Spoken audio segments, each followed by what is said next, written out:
Good afternoon. I want to welcome everyone to our City of Little Rock Board of Directors agenda setting meeting for the November 18, 2025 board meeting.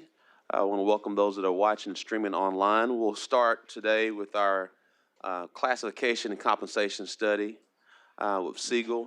Board members, we shared that we had shared with you in the 2024 budget that it was completed, and we decided not to go forward with the implementation of it because we made a decision to go with raises for employees versus the implementation of the study, which at that point in time was $800,000 and would not guarantee raises for all employees. So we decided to go for raises for all employees versus the implementation of it. That was shared with the board members in the 2024 budget. We do know there are some employee unions that wanted to see a full presentation, and here we are with a full presentation, even though we've already shared some of this information with the board. Well, shared the numbers with the board. Mr. Siegel, we'll have Mr. T.L. Cox. Well, good afternoon, Mayor Board. Appreciate the opportunity to do, as you mentioned, a formal final report presentation. I'll move through the slides pretty quickly, but as we're going through, I do want to welcome any questions or comments or anything you have about. At the end. At the end? Okay. Yeah, at the end works. That works just fine. So a reminder of our scope, we did, and you'll see some stuff here that's flagged as in progress or not started. It's all been done now for purposes of consistency, credibility, and transparency. We wanted to use really the same deck that we had done previously when some of the other data had been released. But working our way from left to right, we began by really seeking to understand what's the city hoping to achieve, what are the particular problems that we could address, and what could we do to improve your ability to recruit and retain staff. From there, we did a classification analysis. That's where we gathered data from your workforce. So we did do a questionnaire that we had a really good response rate from the staff. They were offered the opportunity to share with us their perspective of the role. What's the purpose of the position?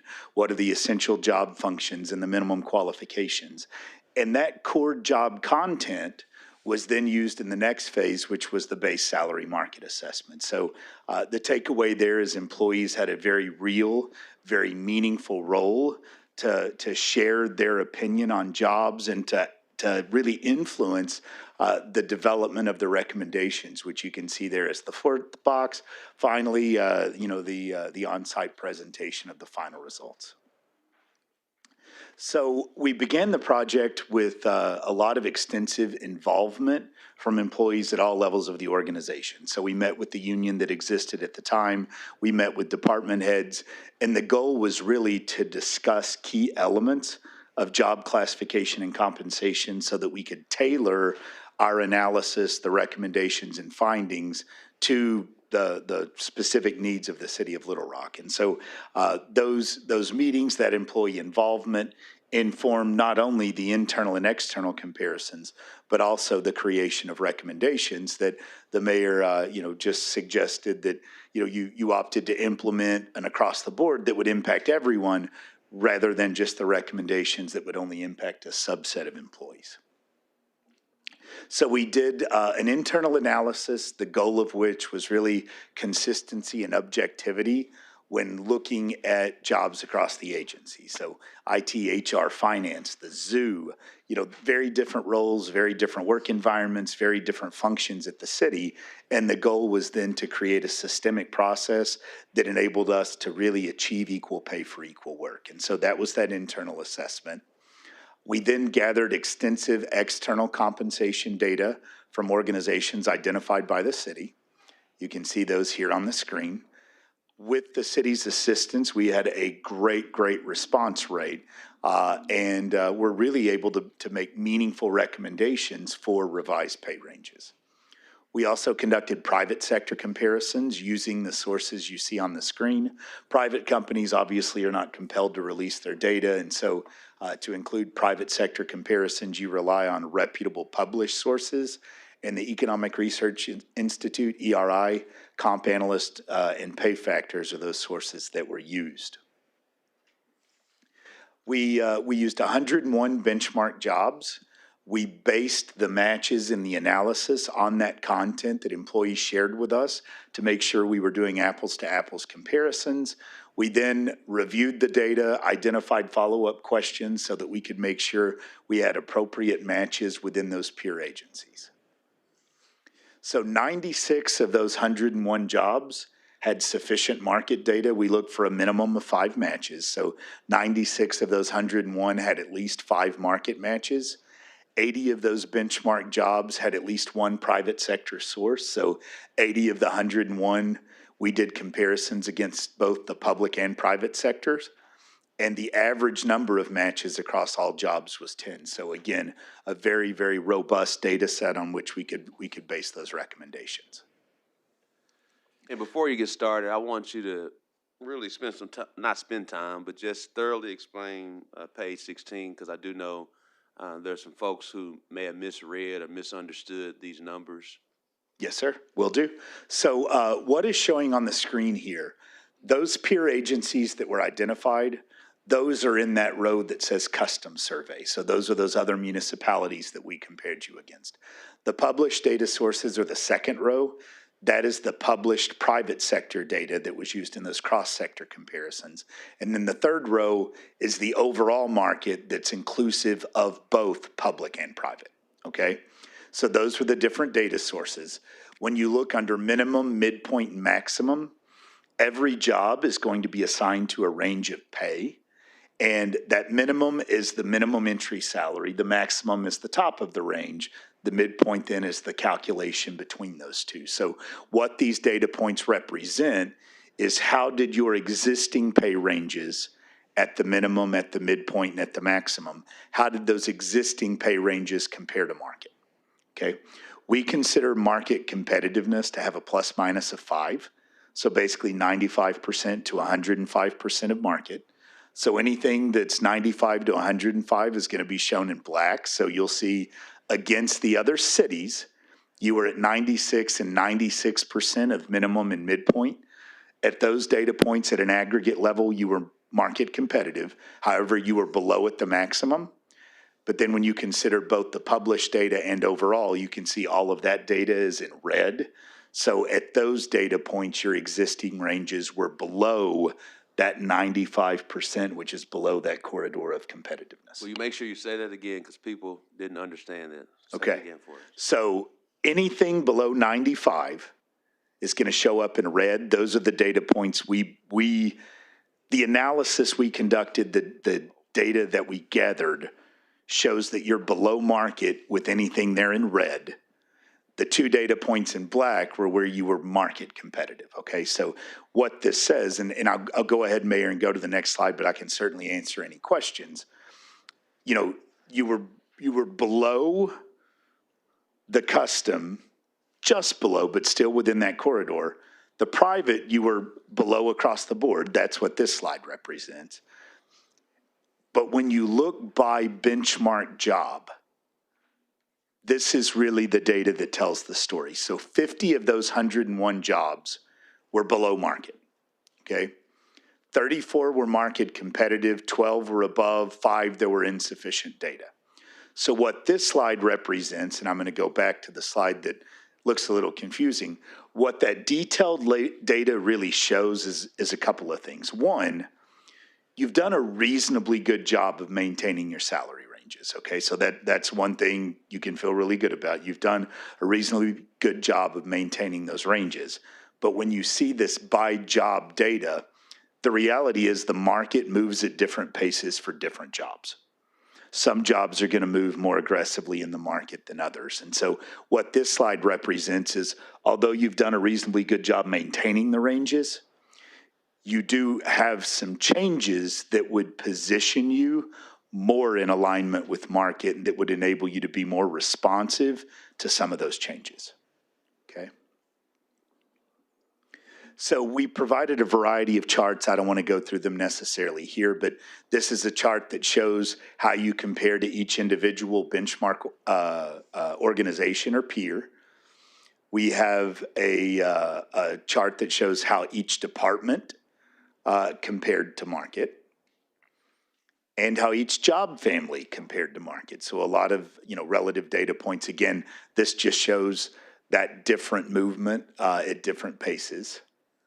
And then what we did is we took that internal analysis, we took the external data, created recommended salary structures, assigned jobs to pay grades based on both internal equity and external competitiveness, and created a salary structure model that enables the city to change the pay structure a job is assigned to, the pay grade to which a job is assigned, and the allocation of staff to a particular classification, along with step percentages. So basically, we provided you a model so that when you get to the point at which you have the funds available to implement, you're able to make more informed policy decisions and cost calculations.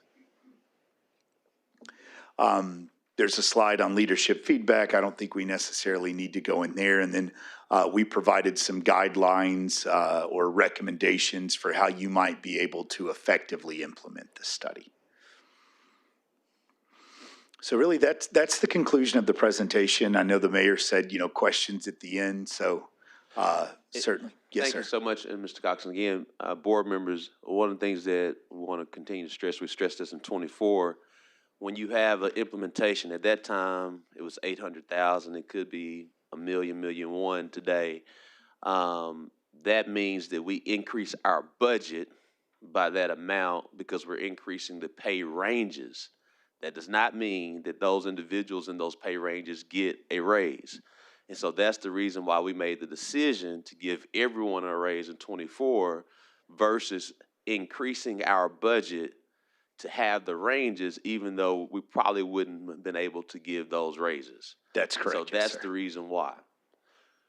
And that number, that implementation cost, it would have impacted roughly 200 staff.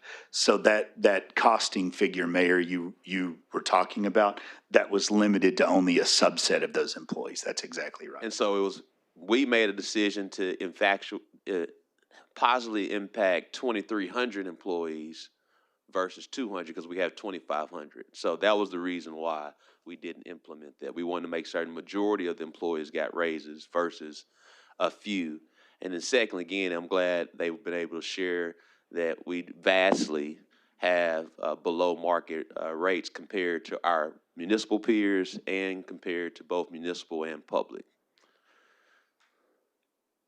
All right, Director Phillips. Thank you, Mayor. Just, I think, 3 straightforward questions. One, I just want to make sure I understood that your study was about the starting pay at those positions. Did I understand that correctly? It was the minimum, midpoint, and maximum. That's what those 3 columns represented. So it was the range of pay. That cost that the mayor just alluded to, that was just the cost to minimum. That's exactly right. Okay, got it. Yes, sir. That's what I understood. And then secondly, when you compared to the cities, you had a list, looked like it was 12 or 14 or something like that. Did you adjust for the cost of living in those cities? Because $1 here is different than $1 somewhere else. I'm going to give you 2 answers. Okay. So the first answer is cost of living can vary by neighborhood, right? I can choose to live in this neighborhood because of this school district. Right. So you don't adjust salary plans by cost of living.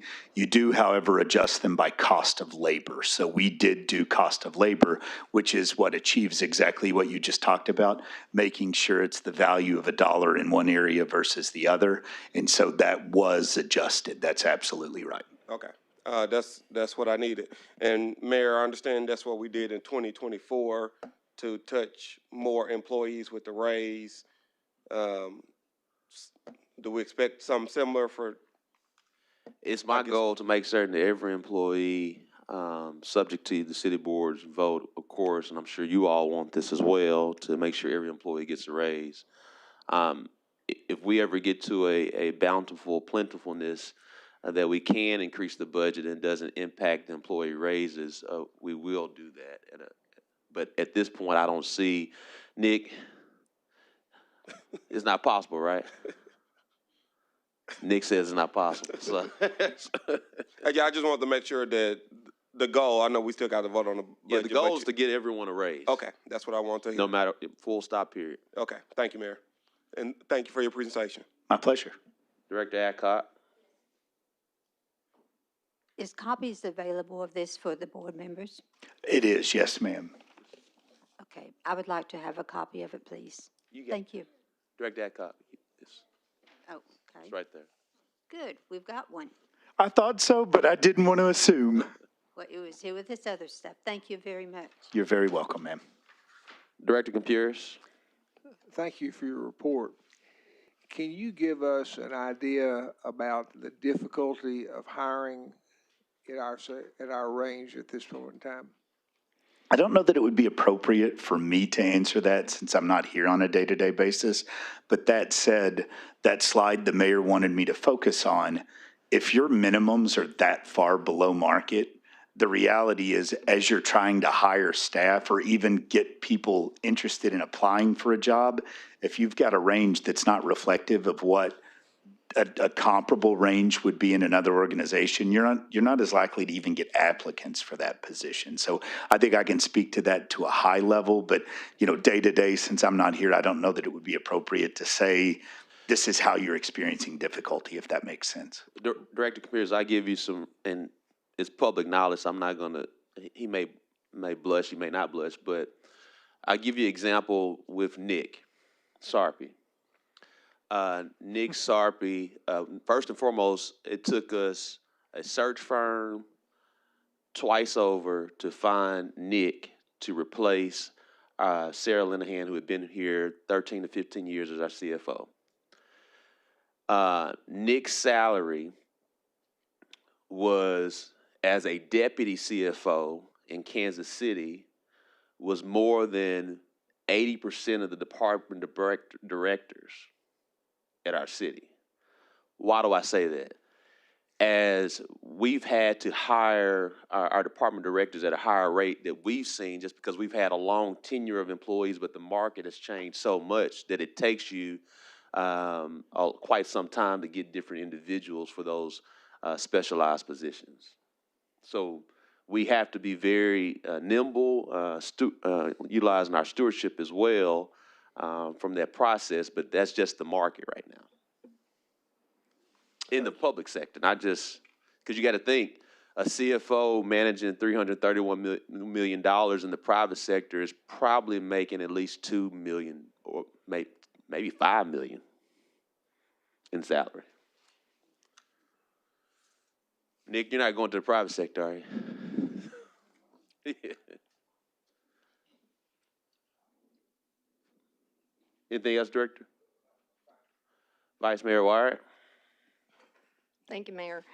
I just want to, and Antoine may have already developed this and I didn't understand it, but on the market competitiveness by job family, I'm looking at page 22 and it's got streets on here. And it shows pay range of minimum of 91%, pay range midpoint 89%, pay range maximum 86%.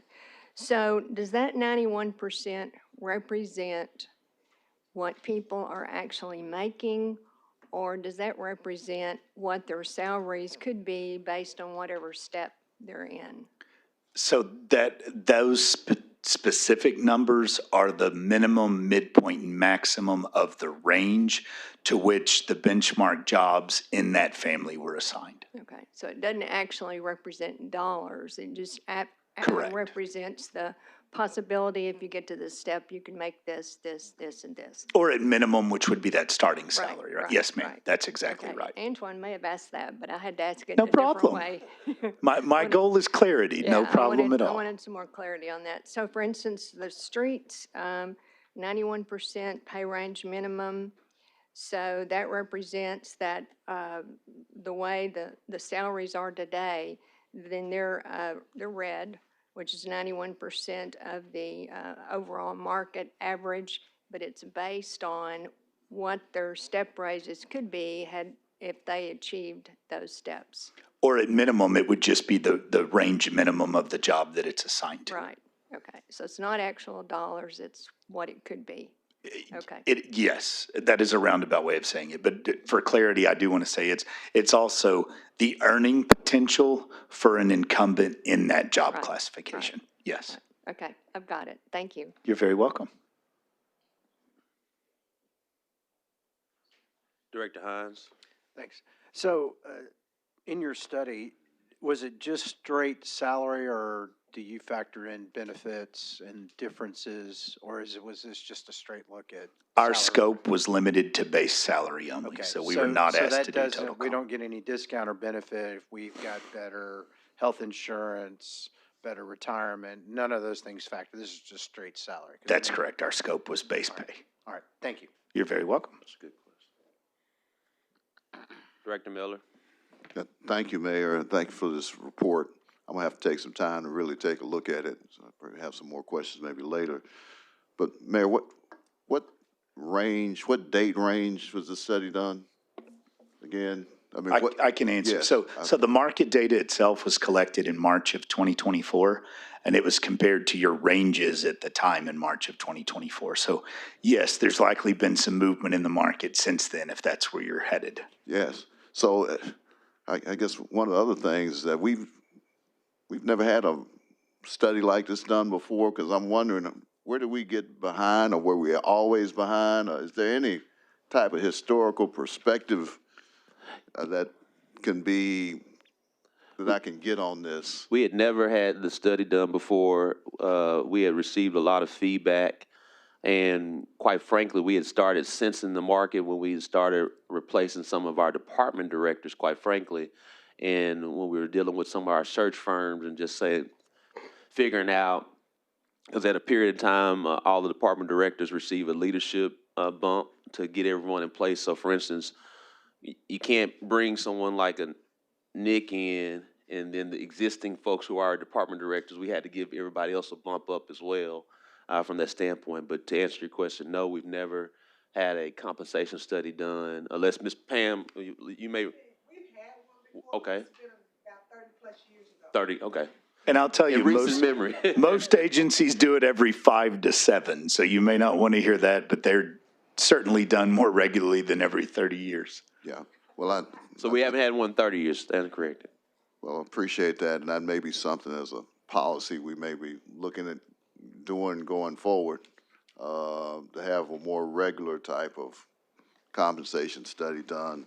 I'm just trying to figure out, how we got here, and if it was we just didn't give raises, or, I mean, we don't have enough information now, since it's 30 years old, to see just how we were doing and how we were keeping up or not keeping up. Well, I think the better explanation is we haven't had a compensation study in 30 years, so we really hadn't changed our bands.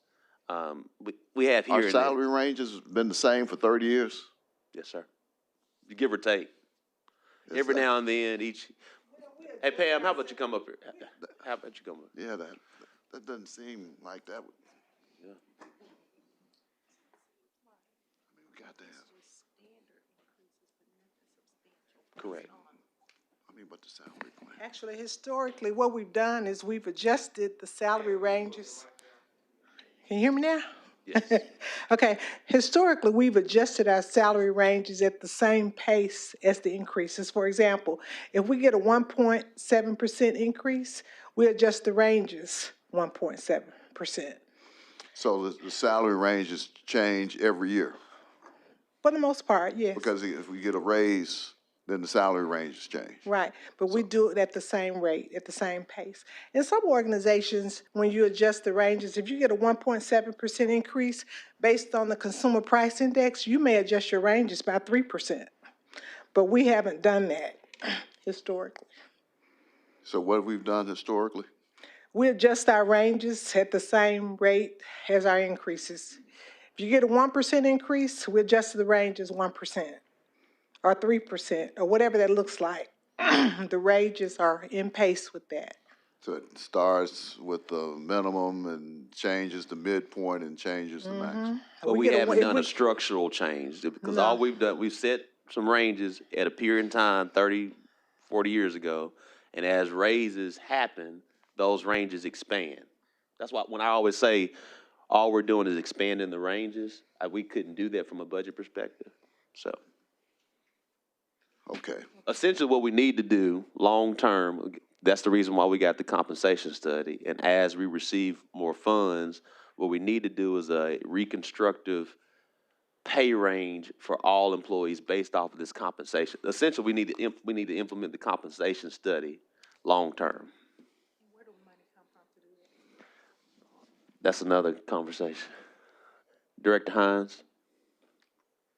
So, and Director Miller, give you some historical data since I've been on the board. One of the things that we did do, and that sometimes gets lost in this, is that with police and fire, they have step and grade, and we introduced step and grade to our public works and AFSCME union 5, 6 years ago. I'm not sure, but I know we've also done that. So that is another way of bumping up the minimum pay as well. So that's some of the things we've done outside of just the straight pay raise or adjustments that they were talking about.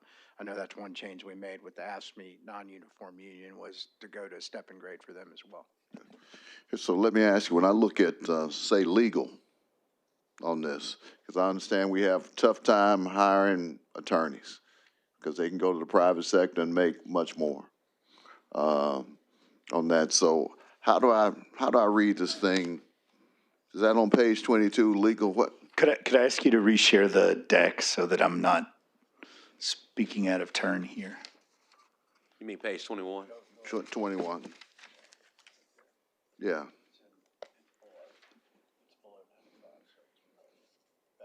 Okay.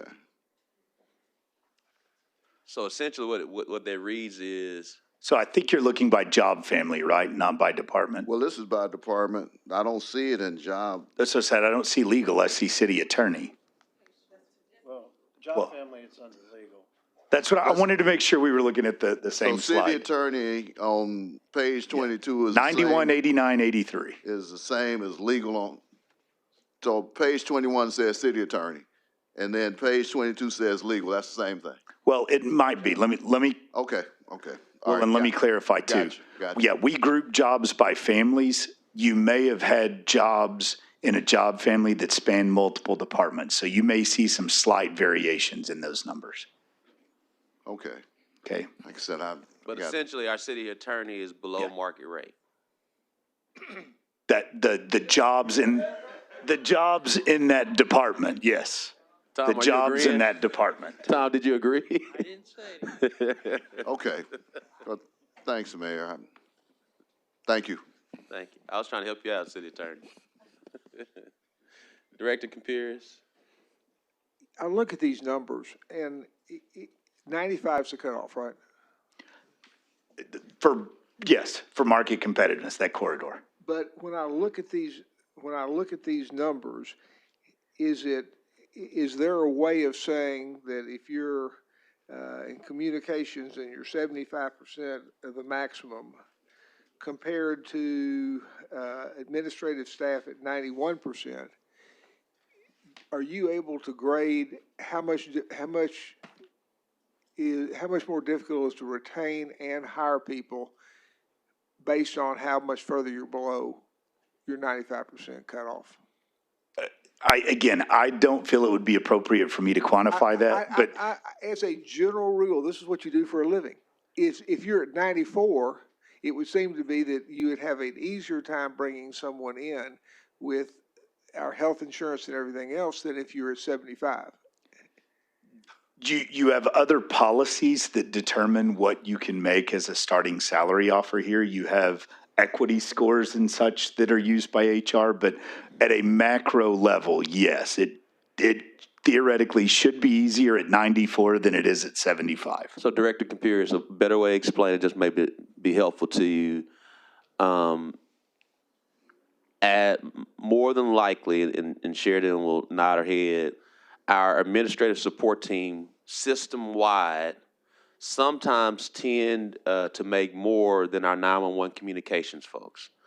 And so our 911 communications folks, one, it's a hard job from that standpoint. That's the reason why last year we gave them a raise as well as a sign-on bonus, if you guys remember this.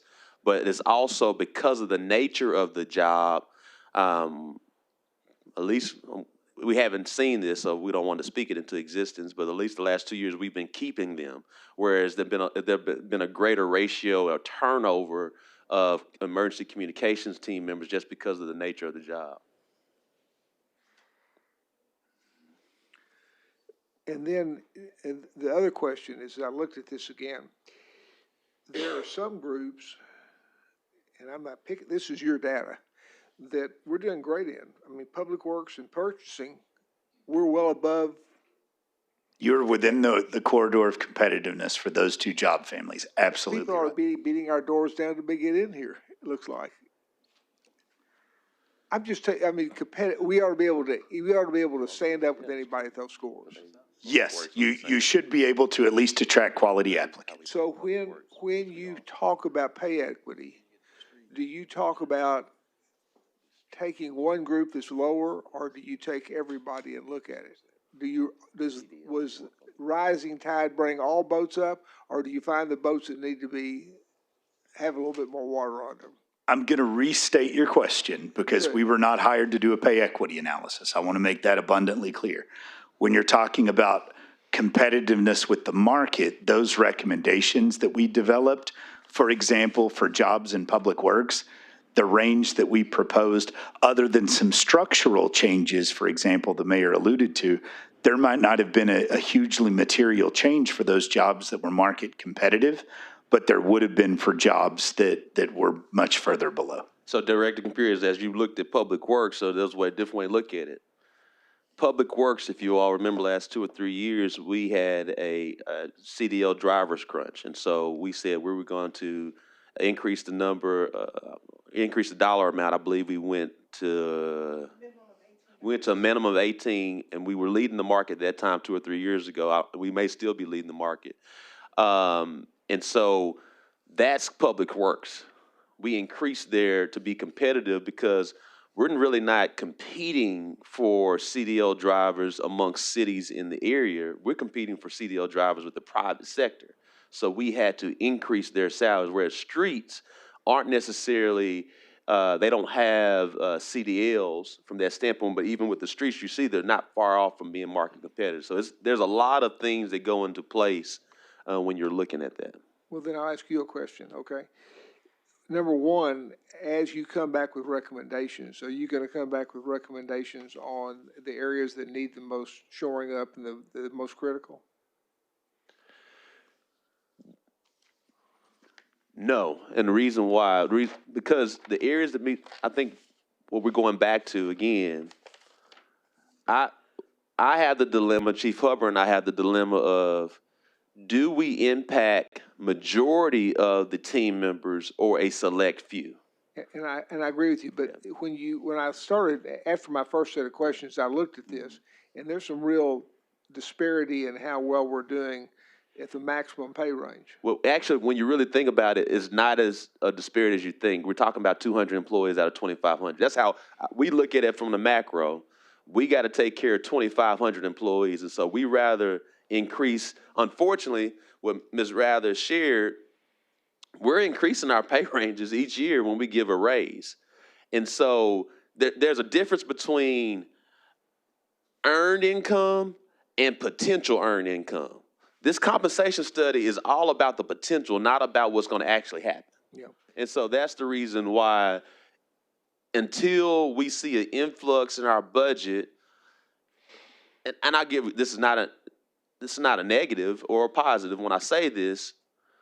When we give raises to police and fire, which we've done and we've had to do for public safety reasons, basically give or take a year on the raise, that was $5 million for those raises.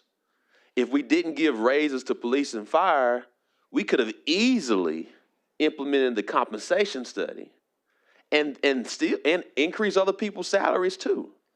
But we couldn't do that at period. It may get to a period in time where we may not give police and fire as much, and we're able to fully implement the compensation study and increase the overall salary. So those are the things that we have to play around with the dollars that we get. But we do recognize there are 200 employees that we could increase their potential earned income. But even if we increase their potential earned income, does not mean they're gonna earn that potential. And I agree with that. Can I ask you another question? Yes, please do. There are areas in different divisions where people do the same thing, and we have a discrepancy in how much we pay them between one division to another.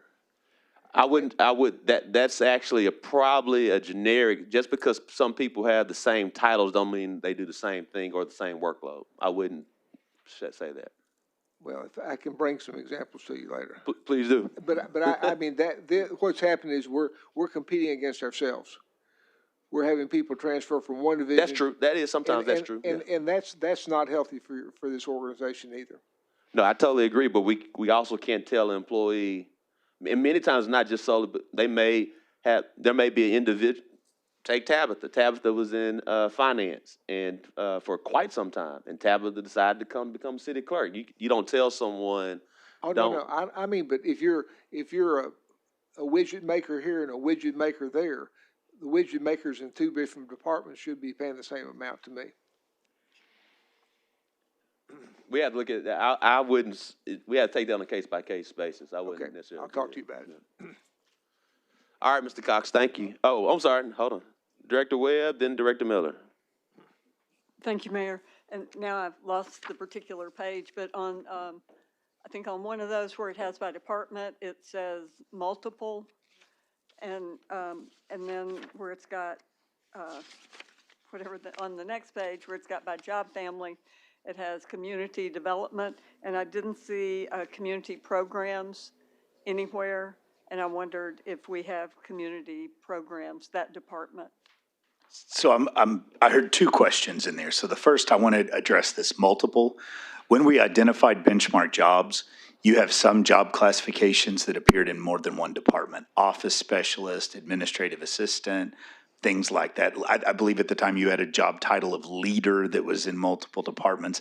That's what that represents, is those that appeared more than just one area. In terms of the job family, we created this for comparative analysis purposes. The ones that you're considering community programs might very well be in there, but we may have put them in a different job family for internal analytical purposes. And are we going to see, like you said, I think you said that y'all looked at 100 different specific jobs, is that right? Yeah, we can get you the full. So that's what yeah. we can get, that full Yeah. document. Oh, yeah. We'll get that to you. Thank you. That's all. Director Miller? Thanks, Mayor. I know this is a classification and compensation study. Thank you for it. Tell me the difference in doing the pay equity study. What would that do?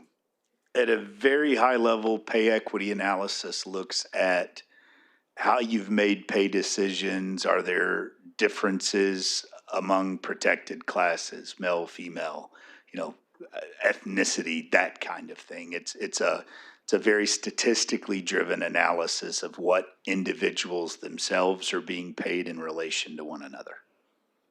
So it's internal to your agency, doesn't look at other organizations. It's how have you made pay decisions.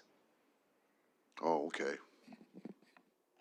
I'll give you an example, just so everyone's aware, and I know Pam and Sheridan have done this. It used to be a time where if one person was in a particular division of, if a person left and created a vacancy in finance, and we found an accountant that we really wanted, and that particular accountant was making more in the private sector and or in another city, and we brought them on at X salary. But everyone else was at Y salary. Once we hired that person at whatever X salary was, everyone in that same position at Y went up to X irrespective of their performance. And so that's when we would have different equity payments.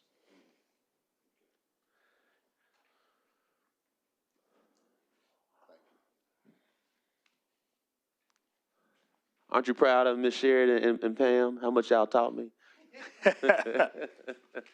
Appreciate y'all. Thank you. And we'll get, Sheridan, we'll just get them we'll get Director Webb what she requests out. Yeah. Director Campiers, hold up. Do you need them? Okay, Director Campiers. Thank you all. Mayor, in our meeting last week, we talked about having on, for this agenda, the street narrowing, and it's not on here. Can we have, I thought it'll be on. okay. Because And- I've passed out all the information, and all the people are gonna come next week to talk about why it's a good thing. And we'll put it on the consent agenda. Okay, thank you. All right, any questions? I know we spent a lot of time on the compensation study. Anything on the consent agenda? We know what Director Campiers just shared will be on the consent as well. Something a part of the downtown partnership, downtown master plan implementations. Anything on the planning items? Director Webb, then Director Miller. It's not really a question. Item 11 says Ward 3, and we We'll get need that to changed. change that. Yeah. And I guess, Mayor, if I can, since I've Yep, you already still have asked the my mic. one question. Yeah.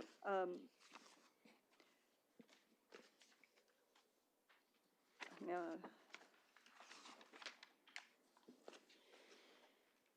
on item 8, it's a commercial, it's zone commercial now, I think, and we're planning on changing it. And can you just tell me about that a little bit? Sure. Item 8 is, are you speaking of Z6841-F? Yes. Okay, the applicant requests to rezone the .14 acre property from PDC to PCD to allow a barber, beauty salon, and single-family residence. The site contains already a 1,324 square foot wood frame building. There is going to be a single-family there's single-family residential in all directions. It's across from Fair Park Elementary, located on Tyler to the east. They plan to construct a deck in the rear and with new ramps in the front. If you look at it now, it's out in the right of way. They plan to redo that. The operating hours will be 9 o'clock to 7 p.m. During the days of operation. There'll be 6 to 8 clients. They have plenty of parking due to the overlay district, and they plan on constructing a home in the rear of the property. So they plan on living there. Thank you. Director Miller, then Director Adcock. Thanks, Mayor. On items, I guess this is 9 and 10, can you walk me through that?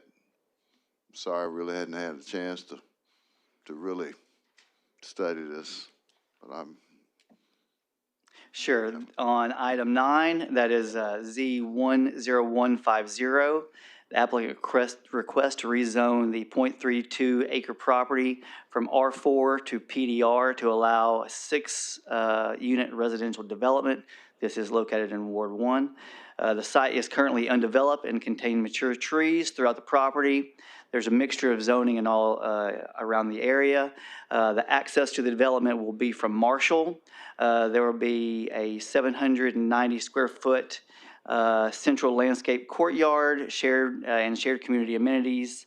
The units to the east, the setbacks, the front will be 6 to 7 feet, side will be 5, and the back will be 25. The west front will be 25, side 5, and the back will be 5 to 6. So it's a 6-unit townhouse style development. And no neighborhood opposition showed up at the, No, there was no neighborhood opposition that showed up. all right, other 10. And number 10, that is going to be an STR.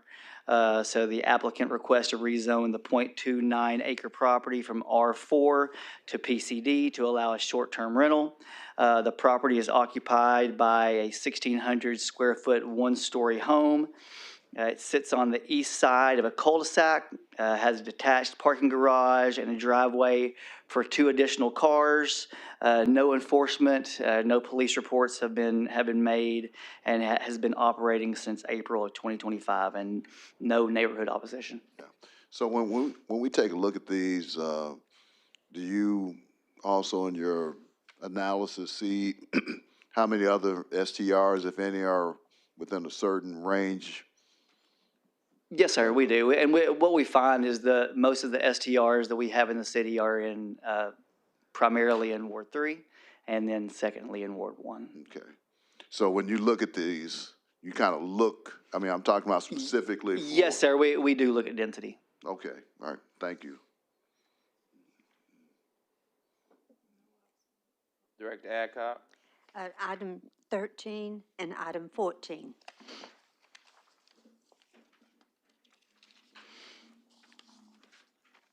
Number 13 is Z10205. The applicant requests to rezone the .31 acre property from O3 to PDC to allow a retail jewelry store. It is located in Ward 2. Planning Commission voted 8 yes, 1 no, and 2 absent. Staff does recommend approval of this.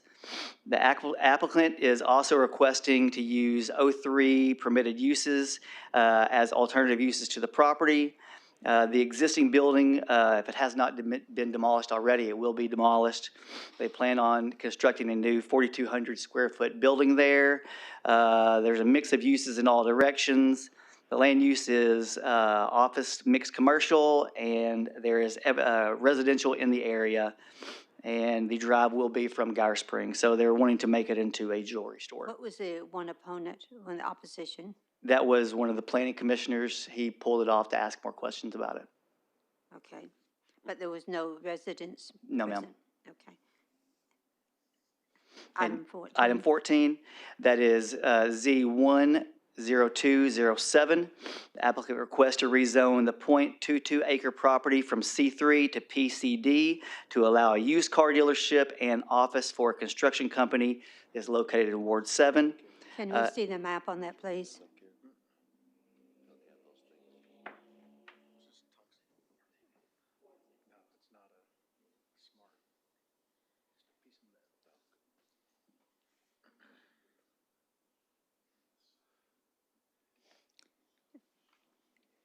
Okay, so are they only going to use for that business the entrance and exit off of Chico, or are they going to go back into the residential area? They are not going to go back into the residential area. They just plan on using just the front portion.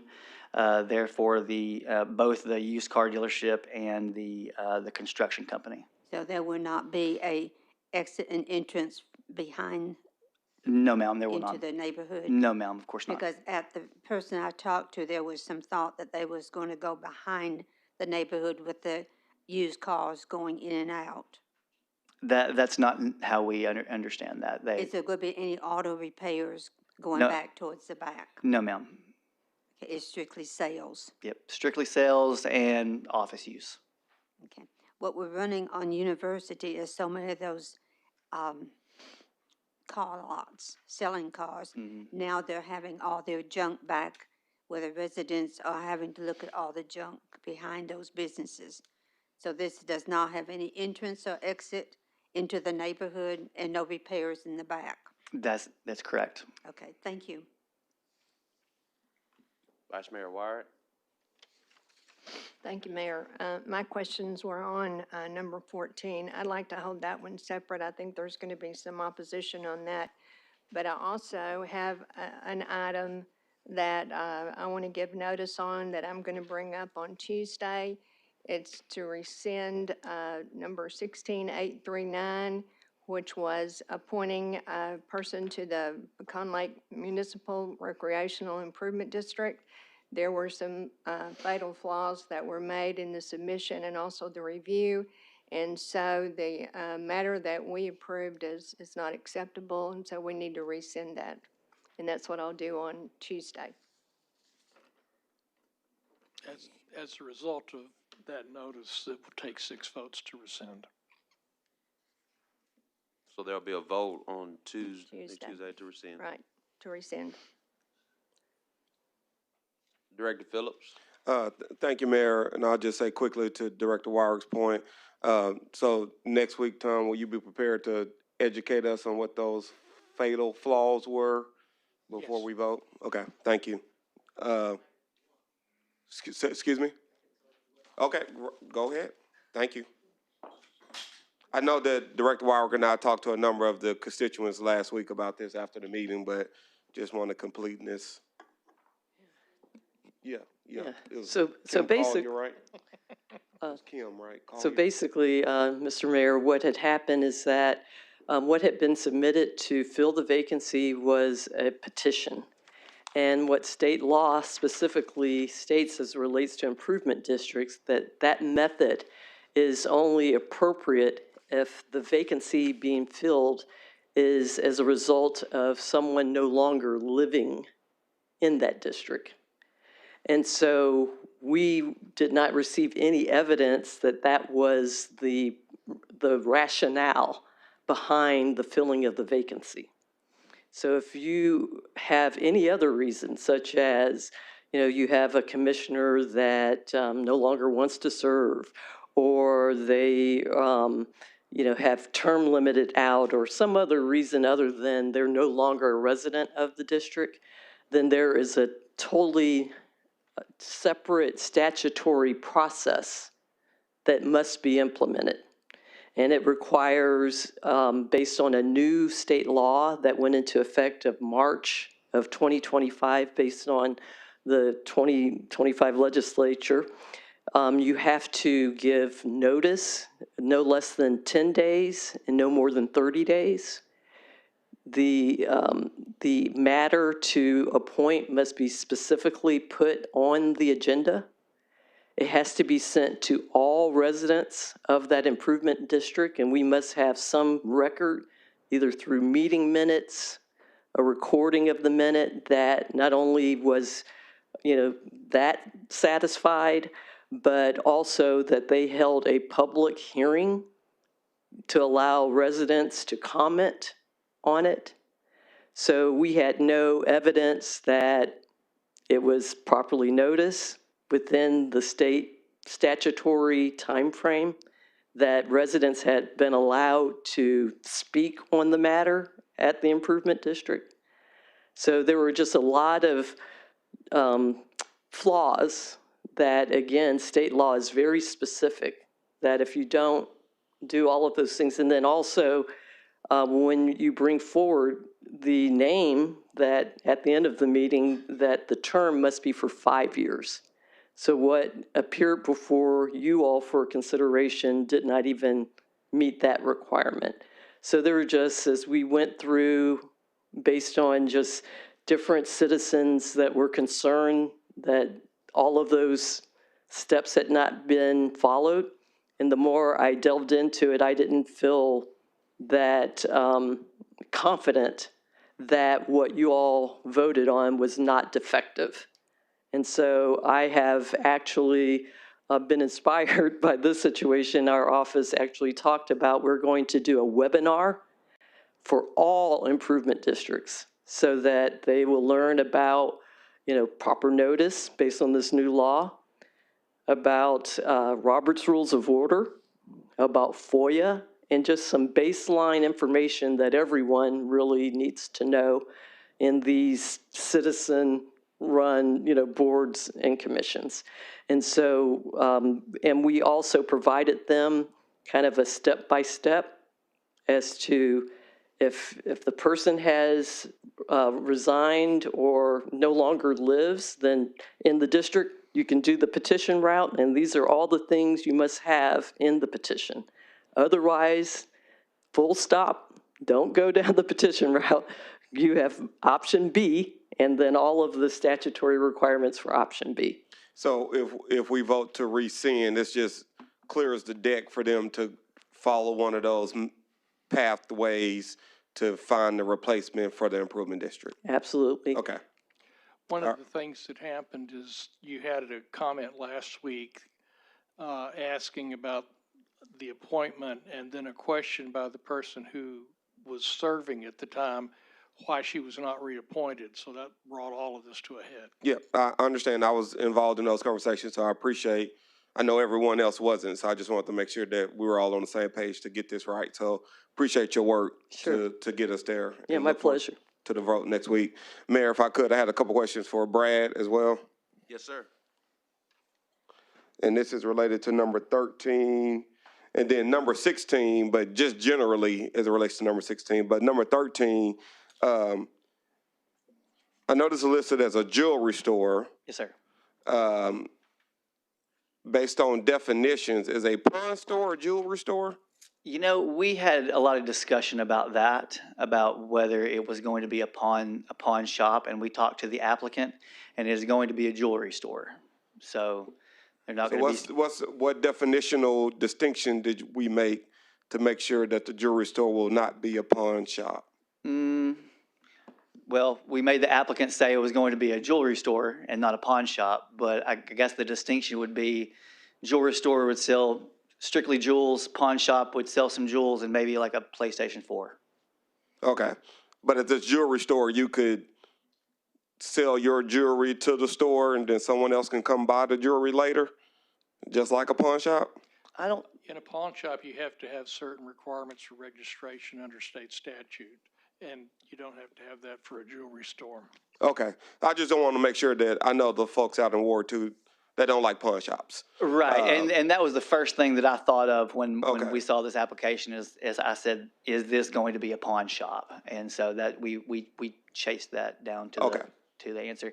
And if you're asking about 16, 15 and 16, they have been requested to be heard in January. Okay, and that's good to know.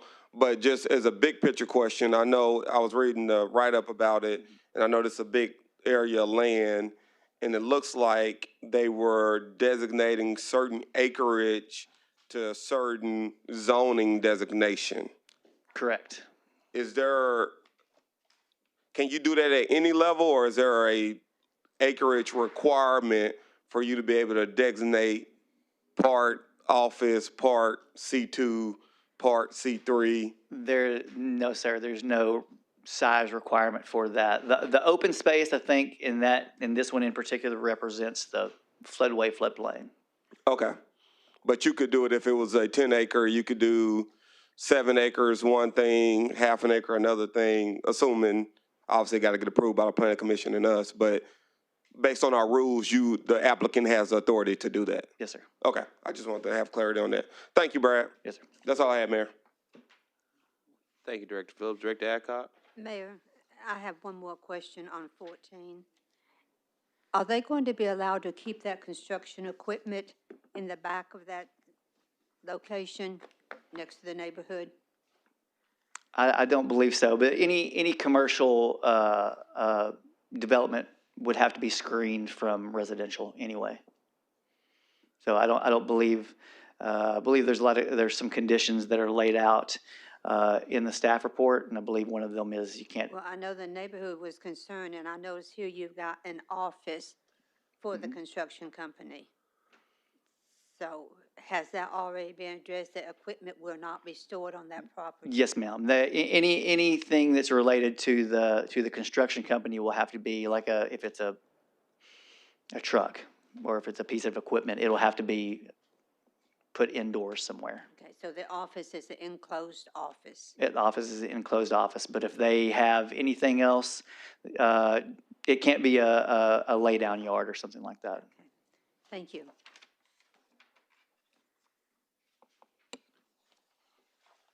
All right, any more questions? Again, 15 and 16 will be deferred until January. Any more questions on the remaining? Director Peck? This is not a question, but just an announcement. May I do that now? Mayor? Could I just make an announcement? Yes, ma'am. Reminder? I don't mean to step on your toes, Director Webb, but to remind everybody that this Saturday is a recycle day at the zoo at the intersection of Zoo Drive and Monroe, 9 to 12. You don't even have to get out of your car. Take e-waste, bicycles, recycle bikes for kids will be there, paper, glass. You just drive through and we'll take care of it. Thank you. Director Adcock? I thought that Director Peck was going to talk about our new thing at Fire Station Number 3. They have the facility now to air up the bikes on tires. So all residents and all children, particularly in that area, go by the Fire Station Number 3 at 22nd and Peyton and get air for your bicycles. Thank you. Thank you. Director Webb? Thank you, Mr. Mayor. Since we're making announcements, we purchased almost $7,000 worth of grocery cards last week from Edwards and passed those off on Friday, and they will be distributed quickly. But as a reminder, that is only a drop in the bucket for the gap that we have. And if people are able to go on to Little Rock Cares and contribute to that, we will do another purchase of grocery cards later this week and then get those out next week. Thank you. I think that was, what, 265 cards somewhere? Director Lewis? Just as an announcement, want to say thanks again to the Historic University Park Neighborhood Association for making the generous donation they did this past week. Thanks to Director Adcock and Director Peck to Fire Station Number 15. So they were very grateful for that. Just wanted to make that public. All right. Meeting adjourned.